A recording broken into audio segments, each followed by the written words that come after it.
Hello and welcome, Exiles. Now, I think you guys liked the Searing Exarch video, so I went ahead and did 108 overworlds.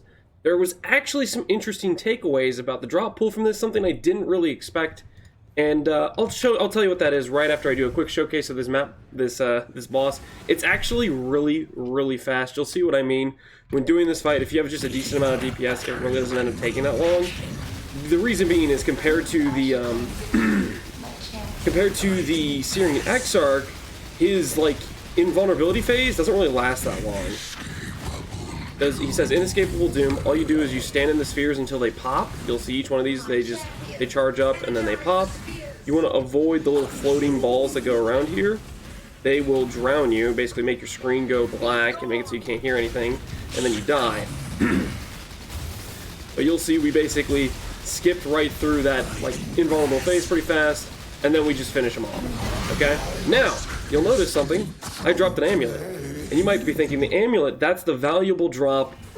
It's probably really uncommon to drop this. And actually, it's pretty common. I'll go over the drop table for you, but there's actually, based on my 100 maps I run, a 1 in 4 drop rate of getting an amulet. Now, going through my drop rate, roughly I got about 41 bows, 24 boots, and this will be my 25th amulet. And then you'll see for the jewels, I actually dropped 10. I have one for sale that hit an OK corruption.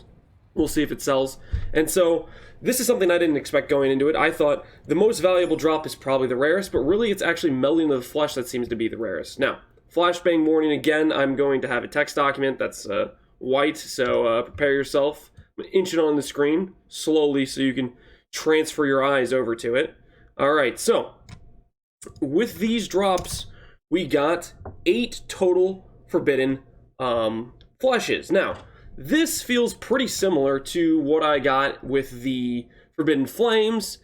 It definitely is making me think that the jewel is maybe something like a 1 in 12, 1 in 15, maybe, and then you get 25% increased drop rate, makes it closer to 1 in 12, 1 in 10. I don't know. It leads me to believe if I did 2 100 tests, the drop rates definitely weren't close to 1 in 30. They were definitely more closer to the 1 in 15, 1 in 20 range. So I would tend to believe that maybe the drop rate is a 1 in 15, and then you get 25% increased drop rate.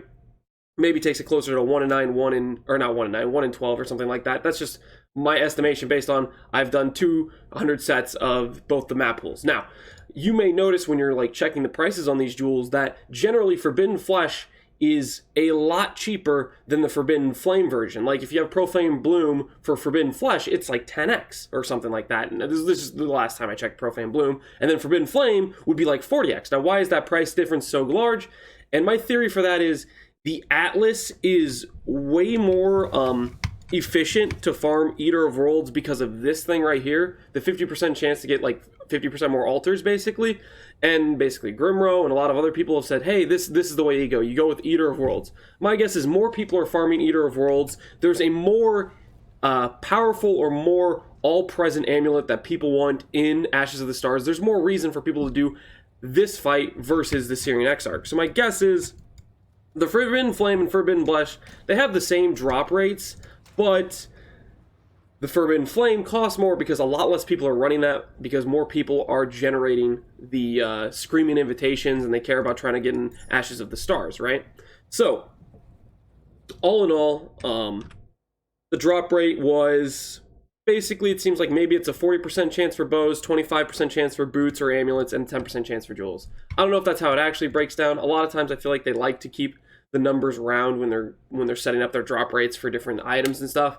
This could be accurate. Maybe it's off by a little bit. Maybe I had just disgusting RNG with amulets, and amulets are actually supposed to be way more rare than this. I wouldn't think so. If over 100 drops, this seems like crazy. If I was getting 2 times or whatever the drop rate was, that sort of thing I don't think would happen. Other notable drops, I had 20 Conqueror maps. That's about 5x or something. I had 35 Exceptionals. I think we can sell them for bulk, maybe closer to 30C each or something like that. That's maybe 9x. Between the amulets, the Conq maps, and the exceptional currencies, we pay for the cost of the 100 maps. They're about 70 C a pop, so about 7,000 chaos is what we spent to run these 100 invitations. I don't have the amulets in my inventory because in order for me to keep buying invitations, I had to keep selling my amulets. I didn't have 7,000 chaos raw to just buy the maps bulk and then run 100 in a row. I had to run 10, sell some amulets, run 10 more, sell some amulets, run 10 more. You know, that's what I had to do to fund continuing to run these. As for my jewels, maybe I got really unlucky. Most of the jewels I got just weren't really worth much. Maybe that's a problem of having Forbidden Flushes. They just generally are worth a lot less than their Forbidden Flame counterparts. I don't know. Moral of the story is, I maybe broke even, maybe made 5 to 10x. This could have been way better if I had gotten decent jewels. I'm not sure, you know, that's kind of up in the air. That's all RNG. But the good news is you can maybe at least break even if the amulets are going for 1.8x, which is about what they were selling for. This morning when I got on to run my last 10 of these, the amulets were actually closer to 1.4, 1.3. So if you take that price point down, all of a sudden I'm maybe just breaking even. The fights are super fast to run. You can run a fight in a minute, and if you're not doing any trades, you probably could do, I would say, 50 of these things in an hour if you bulk bought them beforehand. Point is, I think it's probably not worth the time unless you just like to gamble and you're just going to keep running these until you hit some good Forbidden Flushes, and then maybe you make profit when you hit those. I don't know. Moral of the story is, amulets are more common than I thought. The Forbidden Flesh are surprisingly consistent with my drop rate before, 6 versus 8 out of 100. So the people who were saying it's a 1 out of 8 or a 1 out of 5 or something with their 15 map data set, I don't think that's very accurate. I've done 200 maps at this point, or 2 sets of 100 maps, and had relatively similar drop rates for the Forbidden Flesh versus the Forbidden Flame. So I would tend to believe it definitely is north of 1 out of 10 for the drop rate. Either that, or I just really have bad RNG when it comes to dropping these things. I don't know. Anyways, that's the video. Hopefully you guys enjoyed. Thank you as always for watching. Peace out, Exiles.